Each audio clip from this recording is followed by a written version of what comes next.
kung dating sa kanila, they are, a trouble is being stirred, no. That's, yan, annual nga yan mismo, dapat annual, biennial, or there's a periodic military exercises being conducted by Philippines and the United States and other allied countries. Nauna ng Tsaka mga utol doon sa Joint Maritime Patrol, Joint Air Patrol between Pilipinas and US, ayon sa mga eksperto, wala tayong nilalabag na kahit anong international law. So nasa tama pa rin tayo. Eto lang, China talaga mahilig magbaliktad, no? Tayo pa yung nag-steer up daw ng trouble, yung nag-uudyok nga ng gulo, nagsisimula ng gulo, sa totoo lamang sila naman talaga. So dumako na tayo dito sa article na mula sa Reuters, no? No? China says Philippines enlists foreign force to steer trouble in South China Sea. Okay? Mga karunungan, kaalaman, teorya, kasaysayan, hiwaga at mga bagong tuklas. Alamin natin. Sa totoo lamang mga utol, di ba nakapag-usap na si President Bongbong Marcos at si President Xi Jinping ng China? Pero parang lalong mas tumindi ang tensyon na namamagitan sa Pilipinas at sa China dahil matapos yung joint patrol ng Pilipinas sa US dyan sa West Philippine Sea, naglabas na naman ng statement itong China kung saan ang Pilipinas daw ay nag-steer up ng trouble dahil sa pag-inlista ng mga foreign allies. Okay? Tungkol sa issue dito sa West Philippine Sea. So anong masasabi nyo dyan? Mamaya i-check natin yung balita tungkol doon, pero dito muna tayo mga utol. Pinalaga ng in-check, hukbong depensa ng Pilipinas sinagot ang Chinese military. Mula to kay Aerial TV, pakisubscribe siya, pakilike na rin yung video, game na.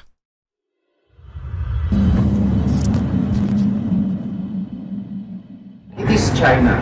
The Philippines is not stirring up trouble. Magandang araw mga ka-aerial defense, may ibabahagi na naman ako sa inyo dahil ngayong araw na ito ay may bagay tayong pag-uusapan. Hukbong depensa ng Pilipinas sinagot ang banta ng militar ng China, pero bago tayo magpatuloy, wag mo muna kalimutan mag-like, share, and subscribe. Paki-follow at like muna ng aming page na nasa description na ang link. Depensa ng Pilipinas binansagan ang mga pahayag ng China bilang mga kasinungalingan. Binatikos ni Defense Secretary Gilberto Teodoro Jr. noong Biyernes ang China sa pagsasabing ang Pilipinas ay nag-uudyok ng gulo kasunod ng pinagsamang patrol nito sa Estados Unidos. Nananakop, sino ba ang pumupukpok sa South China Sea, no? Sa West Philippine Sea, lalo na. It is China. The Philippines is not stirring up trouble. This is the reverse of the truth. It's an absolute falsity for China to say that. And it is once again reversing the truth, consistent with its narrative. The Philippines is not stirring up trouble. As we always reiterate, our interests are to protect our rights in accordance with UNCLOS and international law, which China purports to respect in words, but unfortunately not in deeds. And so, whatever China says about this, I think their credibility is very, very low. Questionable yung credibility ng China pagdating sa mga statement, mga utol, di ba?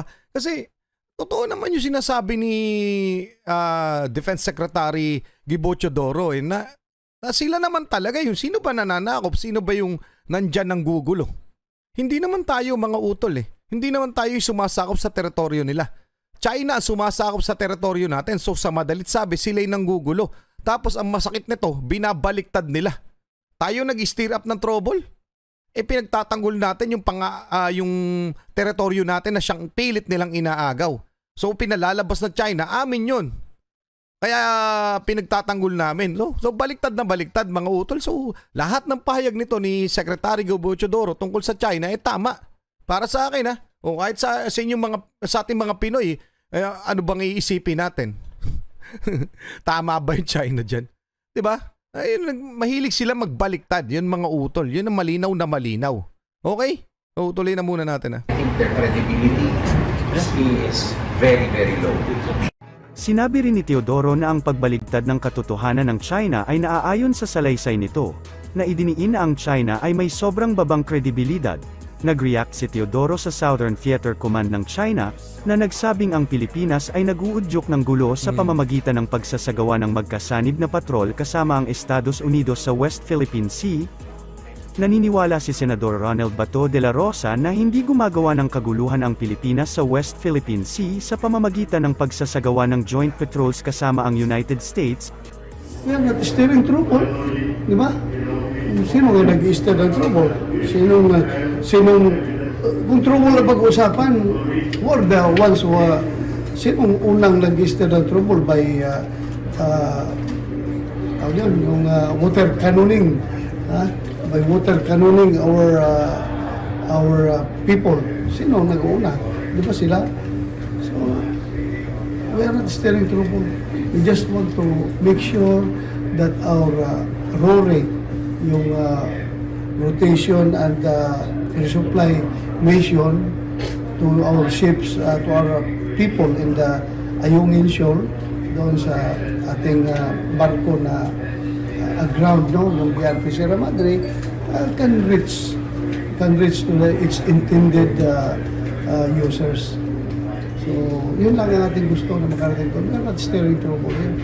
Pertaining to the joint patrol daw po kasi with the US. Very story. Joint patrol? Yes, they're pertaining to that. US nga. Kasi company na lagi, di ba? Oo. So, parang... We are exercising lang naman yan. Joint exercises lang naman yan. Kung dating sa kanila, they are a trouble is being steered. No. That's yan, annual nga yan mismo. Dapat annual, biennial, or there's a periodic military exercises being conducted by Philippines and the United States and other allied countries. Nauna ng Tsaka mga utol doon sa Joint Maritime Patrol at Joint Air Patrol between Pilipinas and US, ayon sa mga eksperto, wala tayong nilalabag na kahit anong international law. So nasa tama pa rin tayo. Eto lang China talaga, mahilig magbaliktad, no? Tayo pa yung nag-steer up daw ng trouble, yung nag-uudyok nga ng gulo, nagsisimula ng gulo, sa totoo lamang sila naman talaga. So dumako na tayo dito sa article na mula sa Reuters. So, China says Philippines enlists foreign force to steer trouble in South China Sea. Okay? So ayan, tayo daw yung nagsisimula pa ng gulo. So China vows to defend its maritime rights and interests. China Navy Shadow Joint Patrol Warship, Philippine Military Chief, Philippines had pursued warmer relations with US. Tama naman talaga. Dapat naman. The Philippines has enlisted foreign forces to patrol the South China Sea and has been steering up trouble, China military said on Thursday, referring to joint patrols this week by Philippines and US forces. Ano bang ginagawa natin, mga utol? Pinagtatanggol lamang natin ang ating karapatan. Yung ating sovereign rights na siyang tinatanggal nitong China. Sino ba lumusob? Sino ba dumayo? Sino ba nangaagaw ng teritoryo? Tayo ba? Pilipinas ba? Hindi po. China. So, baliktad talaga Kaya nga ginagawan tayo ng nililito tayo nitong mga Chekwa na to para lamang tayo magtalo-talo. Mga utol, malinaw ko lamang, tayo po yung nasa tama Pinagtatanggol natin ang ating soberanya o ang ating mga teritoryo na siyang inaagaw o pilit inaagaw nitong Chinese government. So kahit anong sabihin nila, sila po yung mali.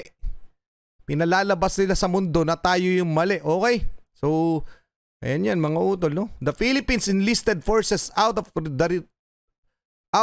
the region to patrol, stir up trouble, and engage in hype undermining regional peace and stability.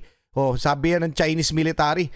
Pero sa totoo lang, sila ang nagtumatanggal itong regional peace and stability sa mga ginagawa nila sa ating mga katubigan, sa ating mga personnel at sa ating mga mangingisda. So anong masasabi nyo dyan mga utol? Basahin nyo na lang to mula to sa Reuters, medyo mahaba yan.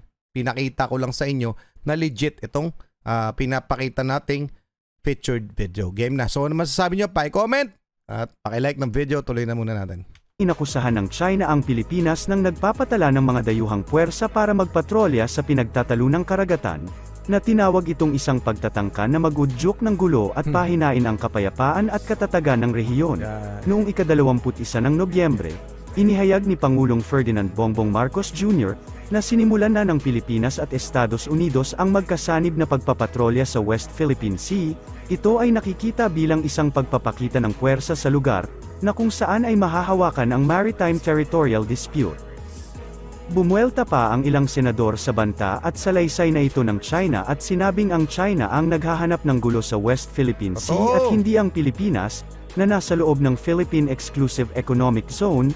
Sa isang pahayag, sinabi ni Senator Risa Hontiveros na may karapatan ang Pilipinas na magpatrolya sa mga katubigan nito. Inilabas niya ang pahayag matapos sabihin ng China na ang Pilipinas ang nagdudulot ng kaguluhan sa West Philippine Sea, sa pamamagitan ng pagsali sa mga dayuhang puwersa para magpatrolya sa karagatan ng Pilipinas. Sinabi ng China na ang paghingi ng suporta sa ibang mga bansa ay nilayon upang mag-udyok ng gulo at pahinain ang kapayapaan at katatagan ng rehiyon. Tumanggi ang China na kilalanin ang isang internasyonal na arbitral ruling na nagdedeklara sa West Philippine Sea bilang bahagi ng Philippine EEZ. Gayunpaman, nais ng China na pigilan tayo sa pakikipag-ugnayan sa ating mga kaalyado dahil alam niyang hindi siya mananaig laban sa isang koalisyon. Kung sila mga utol, yun talaga yung pakay ng China. Sirain yung ating alyansa sa ibang bansa. Kasi kapag tayo lamang, Pilipinas, kayang-kaya nila tayo. So natatakot sila sa mga ginagawa na natin, sa mga galawan o mga taktikang ginagawa ng Pilipinas. Pero lilinawin lamang natin ulit ito. Sila po ang umaagaw ng teritoryo natin. Ito pong China. So sa madalit sabi, sila po yung mali dyan.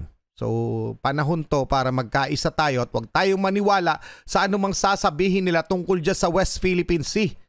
Dahil tayo ang may legal na karapatan at may legal claims dyan sa mga katubigan o sa mga teritoryo na pilit nilang inaagaw nitong China. Ngayon, natatakot sila kasi kumikilos na tayo para lubusan nating maipagtanggol o tuluyan na natin makuha ang ating mga teritoryo sa kanila. So marami pang susunod dyan, kaya etong China medyo nagagambala na. Anyway mga utol, anong masasabi nyo dyan? O yun, para pati mga senador natin ay nagkakaisa na. Okay? So sana tayong mga Pinoy tuluyan na magkaisa at nang may pagtanggol nating tuluyan ang ating mga teritoryo. So sana wala ng Pinoy na kumampi pa dito sa mga Chekwa na to. Hindi ko po sinasabi yung mga Chinese people o yung mga residente ng China. Sinasabi ko yung Chinese government at yung mga nandyan sa West Philippine Sea na mga Chinese na nangaagaw ng ating teritoryo. Okay mga utol, so ano masasabi nyo dyan? Pa-comment na lang. Hanggang doon lang muna. Maraming salamat sa Aerial TV. Maraming salamat sa inyo. Muli ako si Target Achilles. In behalf of the Real South Pride Production, ako ay nagpapasalamat sa walang sawa nyo pagsuporta. Kayo mag-iingat. Keep safe. God bless at saludo po ako sa inyong lahat. Maraming salamat po.